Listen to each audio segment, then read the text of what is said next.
My name is Tessa Rhodes. I am 32 years old, and that day was supposed to be the happiest day of my life. The air at the countryside estate in Ohio carried the scent of wildflowers and champagne. Guests filled every seat, the band played softly, and sunlight filtered through the wooden windows, painting everything with a warm glow. Everything seemed perfect, except for the three empty chairs in the front row. When the music stopped, I realized my family still had not arrived. I kept telling myself they must be on their way, maybe caught in traffic, maybe something unexpected happened. Logan, my husband, waited at the altar with a calm smile that barely hid his concern. His eyes met mine, gentle but anxious. The wedding coordinator leaned in to ask if we should begin, but I shook my head. I said we would wait. I did not want to start without them. Time passed slowly, each minute heavier than the one before. The whispers grew among the guests. Some looked at me with pity, others with curiosity. I held my bouquet tightly, my hands trembling. Every second felt like another small crack forming inside my chest. Then, just as the sun began to fade, I heard the crunch of tires on gravel. My heart leapt. A car stopped at the gate. It was my parents' car, and Camille, my sister, stepped out with them. They were laughing, chatting, smiling, as if nothing had gone wrong. Camille's hair shone under the light, her sunglasses catching every reflection. She walked ahead confidently, surrounded by friends I had never met, as though she were arriving at a celebration of her own. The crowd went silent. Logan's expression changed from confusion to disappointment. My stomach twisted. But the worst part was not her entourage. It was the words Camille spoke next, the ones that turned my wedding day into a memory I would never forget. What would you do if your own family showed up hours late to your wedding? Tell me in the comments. Long before the wedding, there were signs I chose to ignore. My childhood home sat on a quiet street in the suburbs of Ohio, a place where the lawns were neatly trimmed and every evening smelled faintly of laundry detergent and cut grass. My father, Richard, worked long hours as an electrical engineer. My mother, Nancy, managed a small family-owned restaurant downtown. On paper, we looked like a perfect family, but perfection often hides the cracks that shape who we become. From as early as I can remember, Camille was the center of everything. She had a voice that filled every room and a presence that drew people in. My mother adored that about her, calling her our little star whenever guests came over. When Camille spoke, everyone listened. When I tried to add something, the conversation drifted past me as if I were invisible. At first, I thought that was just how families worked, that some people were meant to shine brighter than others. By the time I was in my teens, I had already learned my place. My father came home tired, often with his briefcase still open, while the television played softly in the background. He rarely intervened when Camille and I argued. If she raised her voice, he would sigh and say nothing. If I cried, he would pat my shoulder and tell me not to make things worse. Silence became the rhythm of our home, and I learned to adapt to it. My mother had a way of praising Camille that sounded like criticism directed at me. When I got an A on a science test, she smiled and said, "Camille did it first." When I made the soccer team, she reminded me that Camille had been captain when she was my age. Every success of mine felt borrowed, as if I were walking a path already paved by someone else. I stopped competing not because I could not keep up, but because I was tired of proving that I deserved to exist in the same room. Chores became my quiet territory. I washed dishes while Camille rehearsed for her school play. I folded laundry while she prepared for another debate competition. My mother said it was good for me to be helpful and humble. I told myself that maybe she was right, that being useful was another kind of love. It took me years to understand that it was just another way to stay out of the way. There were moments when I tried to bridge the distance. Once I asked Camille to help me with a project. She laughed and said she did not have time for something so simple. My mother overheard and told me not to take it personally. "Your sister is busy with bigger things," she said, as if that excused everything. I remember going back to my room and staring at the ceiling, wondering why it felt wrong to want attention from my own family. My father's silence became the backdrop of every conflict. When he did speak, his words carried no weight. "You girls will figure it out," he often said, then disappeared behind his newspaper. The unspoken rule was that peace was more important than fairness, and in our house, peace meant pretending. I learned that lesson so well it followed me into adulthood. Looking back now, I can see how much of myself I lost trying to be the quiet one. I told myself that love meant patience, that being unseen meant being good. Every smile I forced, every apology I made for things that were not my fault, shaped the woman I became. My mother's approval always dangled just beyond reach, and Camille's shadow stretched over everything I tried to build. Back then I thought silence kept the family together. I understand now it only kept me small. Those years taught me how to endure, how to wait, how to shrink myself to fit the space I was given. And that belief that peace meant quiet would come back to haunt me when the same silence returned on my wedding day. 3 months before the wedding, Camille called for the first time in years. Her voice came through the phone with an unsettling brightness, too smooth, too familiar for someone who had been absent so long. She said she wanted to help plan my wedding. I hesitated, unsure if this was her way of making peace or simply finding a stage to stand on again. Before I could respond, she added that she had already spoken to our mother, and they both thought it would be fun to collaborate. I said it sounded nice, though every instinct in me whispered to be careful. Our mother was thrilled. She called that same night, her voice alive in a way I had not heard for years. She told me how wonderful it was that Camille wanted to be involved, how I should appreciate the gesture, how family moments like these do not happen twice.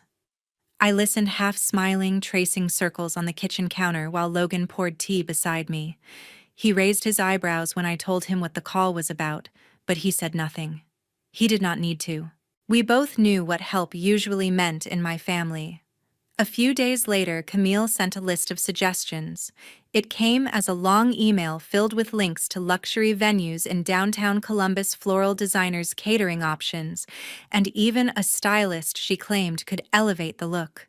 Her tone was polished, professional, almost persuasive. "A city venue," she wrote, "would better reflect your new life." I stared at the screen for a while, reading the sentence again and again. It was beautiful, but it was not me. I had already chosen a countryside estate near the river, quiet and simple, surrounded by oak trees and golden fields. It was a place where I felt calm.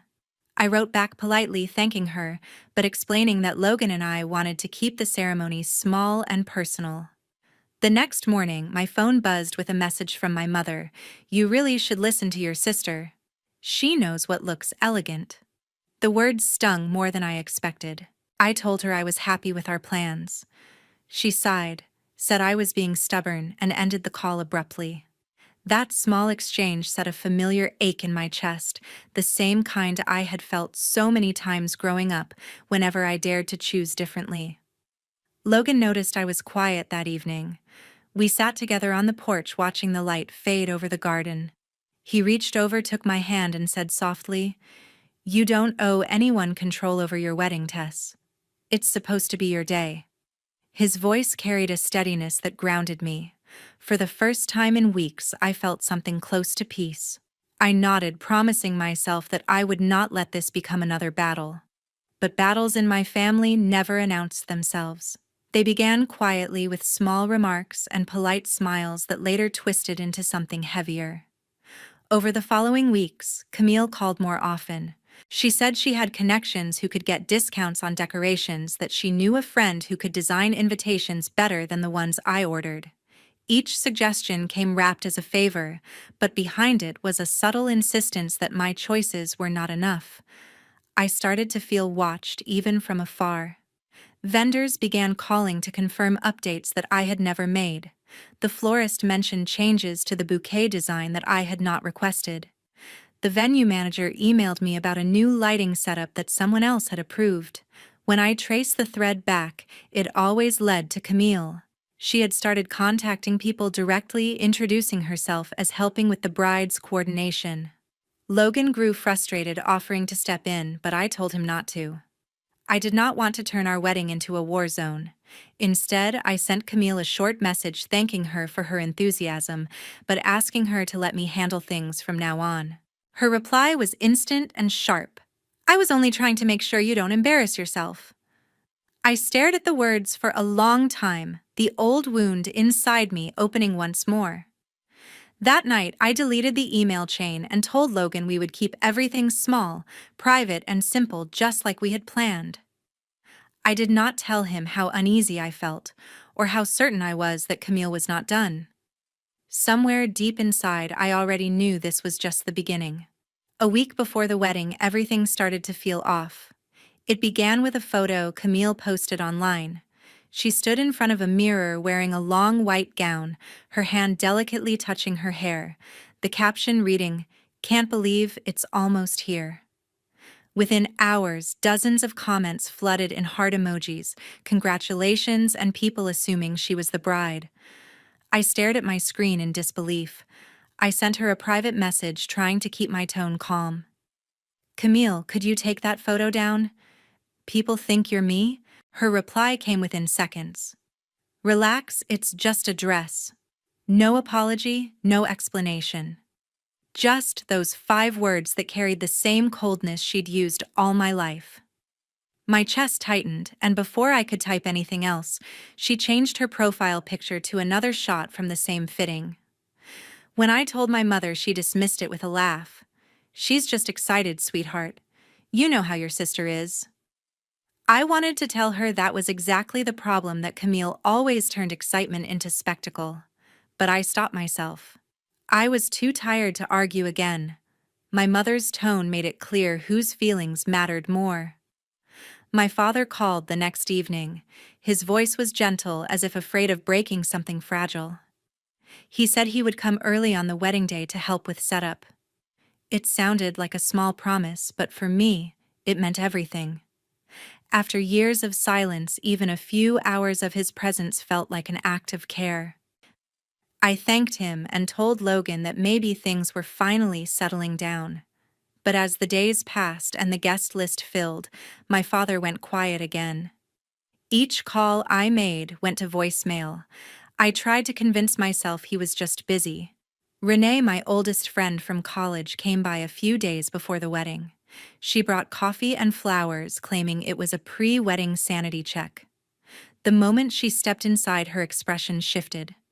"Tess, is everything okay? The energy here feels tense." I laughed it off, but she wasn't convinced. She had always been good at sensing when something was wrong. "Just remember," she said softly, "it's your day, not anyone else's." Her words lingered long after she left. That afternoon, the photographer Miles stopped by to check the lighting around the garden and reception area. While he adjusted his camera settings, Camille appeared out of nowhere, wearing a pale silk dress that shimmered in the sun. She walked over to him and asked in a tone too casual to be innocent, "So do you think I photograph better in natural light or under chandeliers?" Miles hesitated, clearly unsure how to respond. I caught his glance toward me, his eyes apologetic. Then I heard Camille's voice drop to a whisper. "Poor Tessa. She's trying so hard." The words cut sharper than I wanted to admit. Miles pretended not to hear and continued working, but the air had shifted. Even the birds seemed quieter, as if the entire garden had paused to watch. That evening, I stood alone on the porch, the sky fading into a bruised shade of violet. Logan came out and asked if I was okay. I nodded, though the truth sat heavy in my throat. Something inside me knew the calm would not last. I could feel the edges of the storm gathering, and for the first time, I wondered if my wedding would even feel like mine. When the wooden doors opened, I thought relief would come. It didn't. The ceremony had already been delayed for 2 hours. Guests shifted in their seats, fanning themselves with folded programs. The once lively chatter had turned into restless murmurs. The band had stopped playing half an hour earlier, their instruments resting silently beside the stage. The air inside the hall felt thick, like a shared breath that refused to release. I tried to smile at Logan, but my lips felt heavy, my cheeks stiff. He reached for my hand, squeezing gently, and that simple gesture was the only thing that kept me from walking away.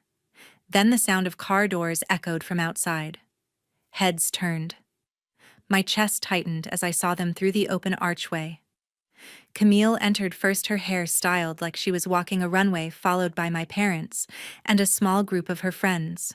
They were laughing as they came in, talking loudly as though they had walked into a party, not a ceremony that had been waiting on them for hours.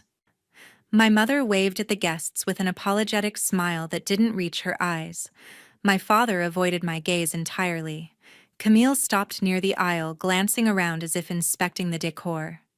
"Cute place," she murmured loud enough for several guests to hear.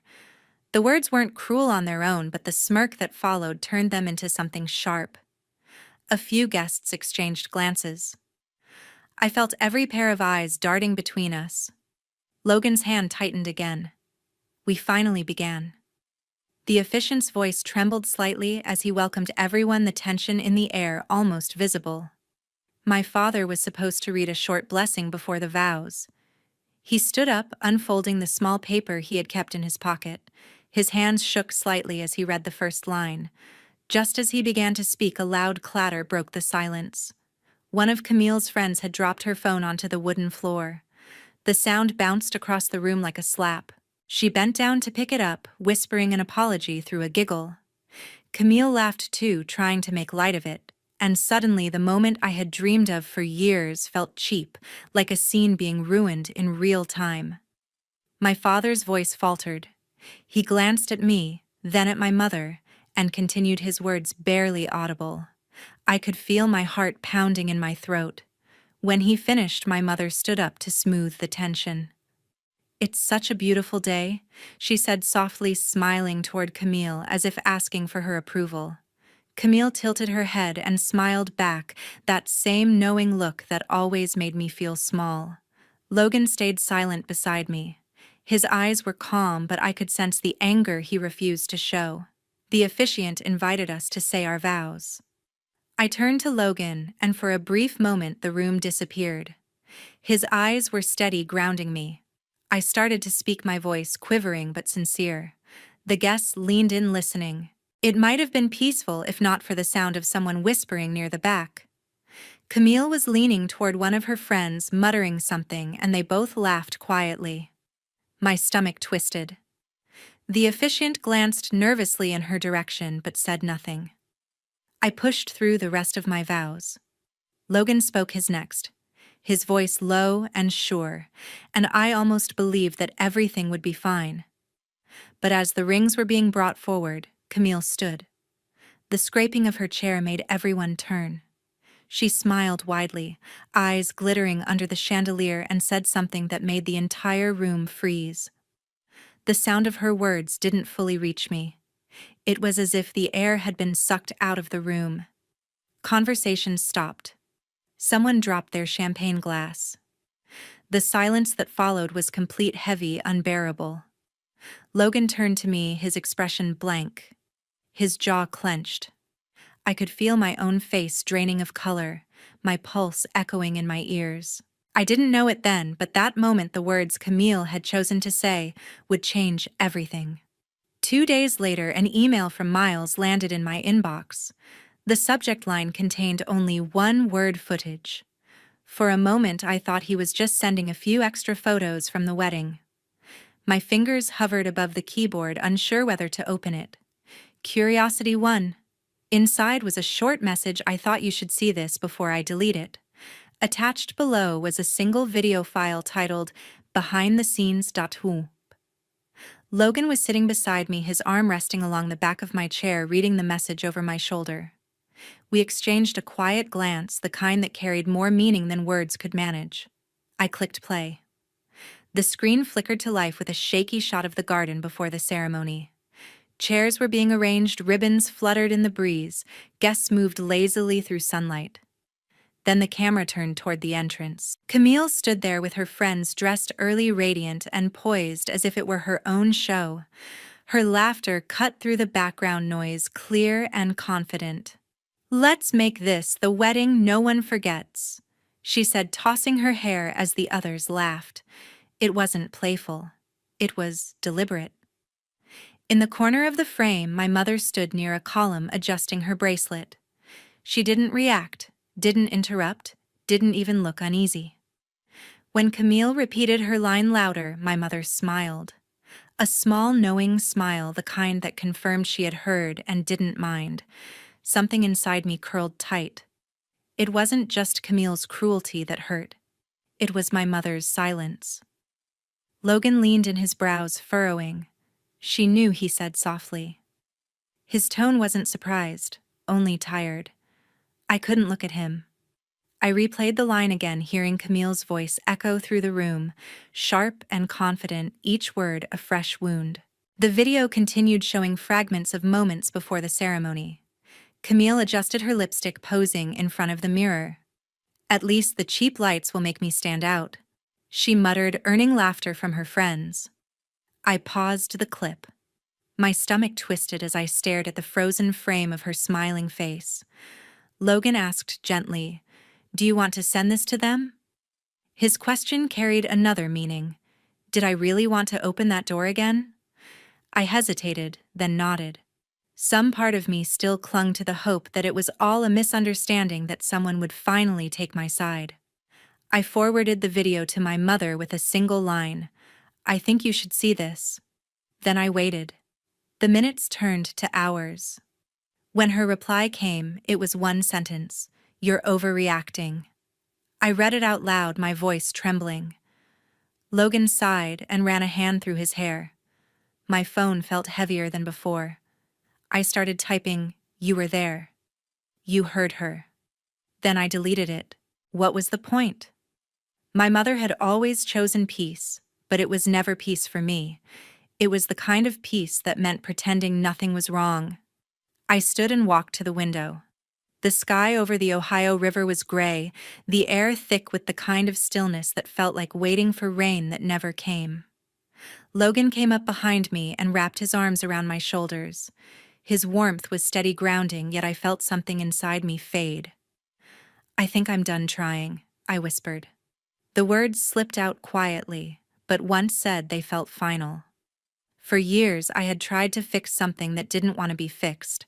Watching that video, hearing my mother's voice dismiss me again, I understood that the bond I kept fighting for had broken long ago. I walked back to the desk, closed the laptop, and deleted the email. The sound of the fan filled the silence. Logan kissed the side of my head and said nothing. The house felt still, but not empty. I breathed in slowly, realizing that this moment, this quiet, painful clarity, wasn't loss, it was release. By Friday, I drove back to my parents' house. The road stretched long and empty, and the closer I got, the heavier the air became.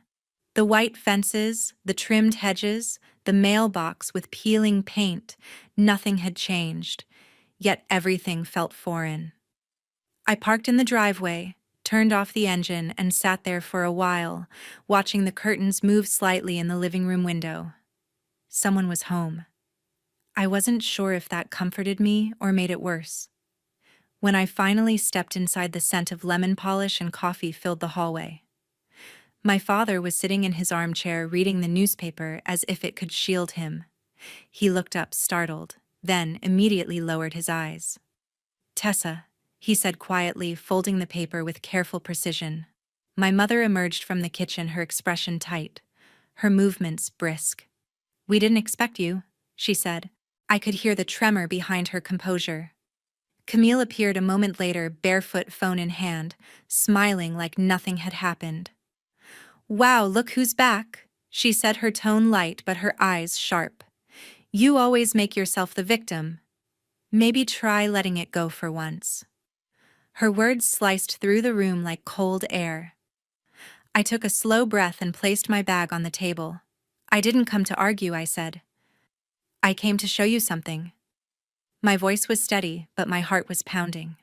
I pulled out my phone, opened the video Miles had sent, and pressed play. The sound of laughter filled the quiet house. Camille's laughter. The words that had haunted me all week echoed again. Let's make this the wedding no one forgets. The screen showed her friends laughing, my mother standing nearby, smiling faintly. For a few seconds, no one spoke. My mother's hand rose to her mouth. My father's jaw tightened. Camille's smirk faltered. I watched their faces more than the screen. Every reaction told a different story. Shock, guilt, shame, denial. The silence that followed was thick and suffocating. I stopped the video halfway through and looked up. Do you remember this? I asked quietly. Because I do. I remember every minute of that day. I remember waiting for you, thinking maybe something happened, and then watching you walk in laughing like it was all a joke. My mother shook her head, tears gathering at the corners of her eyes. Tessa, I didn't know, she whispered. My father ran a hand over his face, his voice low. We should have stopped it. Camille said nothing. Her eyes stayed on the floor, shoulders drawn inward as if she could shrink out of view. For a long moment, no one moved. The clock ticked in the background, loud and relentless. I picked up my phone and slipped it back into my bag. You weren't late, I said softly, meeting Camille's eyes. You were cruel. She flinched, and I saw my mother's tears spill over. My father stood reaching out as if to say something, but I stepped back before he could. It's okay, I said, my voice surprisingly calm. I just needed to say it once. Not to hurt you, not to fight, but to stop carrying it. I turned toward the door. The floorboards creaked beneath my shoes, the same sound they had made all my childhood, but it felt different now, lighter somehow. As I stepped outside, the evening air met me like a release. The weight that had lived in my chest for years began to lift, leaving only quiet. I didn't look back. For the first time, I didn't need to. A year later, Ohio's cold winters didn't feel heavy anymore. The air still carried the same sharp bite, but it no longer settled in my chest. Life had quieted, softened in its own rhythm. Logan and I had opened a small wedding photography studio near Lake Erie, a place where the water reflected every color of the sky. We called it Lighthouse Studio, a name that reminded us of how light could find its way through even the darkest days. The mornings began with the sound of gulls outside and the aroma of coffee brewing in the back room. Logan handled most of the editing while I took the portraits. Sometimes when couples posed under the golden afternoon light, I caught myself smiling at their joy, not with envy, but with peace. I had once feared that my own wedding memories would haunt me forever, but now they felt like something distant, faded, like an old photograph tucked safely away. Camille's name surfaced one afternoon in an industry email chain. Someone had forwarded a thread about a PR firm losing several contracts after a leaked video embarrassed a key executive. The clip was short, but unmistakable. Camille laughing, tossing her hair, repeating those same words. Let's make this the wedding no one forgets. It had quietly made its way through the event and media circles. The irony wasn't lost on me. I didn't feel revenge, just a strange stillness. Life had done the confronting for me. A few weeks later, an envelope arrived. My mother's handwriting covered the front, looping and careful. Inside was a letter several pages long. She wrote about guilt, about sleepless nights, about the way she kept hearing my voice that day. She said she finally understood that silence could wound as deeply as words. Tucked behind it was a small note from my father. Just one line. I'm sorry for being silent. I read it once, then again, then folded the pages and placed them in a wooden box beneath my desk. It wasn't forgiveness, not yet, but it was closure. A gentle pause, rather than an ending. Renee visited one Saturday afternoon to help me decorate the new studio space. She brought pastries, fresh paint samples, and her usual energy that filled every quiet corner. We hung soft linen curtains, added potted lavender by the window, and rearranged old photo frames into a mosaic of light. When we finished, she stood back, hands on her hips, and said, "This place feels like you now." We laughed easy and free, and for the first time in years, it didn't feel like I was holding my breath. As evening came, the light dimmed, turning the lake outside into liquid silver. I sat by the window with a cup of tea and watched the world grow calm. Somewhere far away, my family was living their own version of life, maybe quieter, maybe heavier. I didn't need to know. What mattered was that mine finally felt whole. I used to think cutting family meant hate, but it's choosing peace. I can love them from a distance without letting them hurt me again. Thank you for staying with me until the end of my story. If you've ever been hurt by people you love, I hope you found a small piece of strength here. Tell me in the comments what helped you heal or move on. Your words might remind someone that walking away isn't giving up. It's one way to begin loving yourself again.